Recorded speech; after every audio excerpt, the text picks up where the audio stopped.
All right, some weeks ago, maybe even a little over a month ago, I did a live random acts of kindness with a little small pharmacy that just got finished remodeling with my intentions of just doing a good deed, giving back my 10%.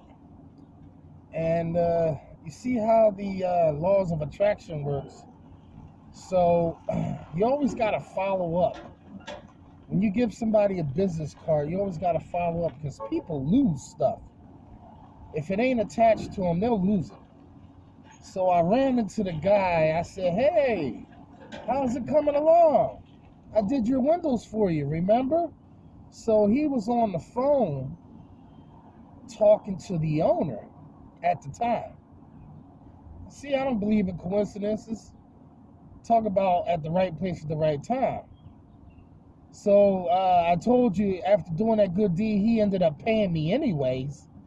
So I ran into him. He said, give me your card again. So he says, he was on the phone. So I said, just tell him to call me when he's ready. So I got back in the car and left. So he calls me an hour later and says I can come anytime. So he wants to start service. So today, let's go do some cleaning at a pharmacy. This is Masters at Wagtail.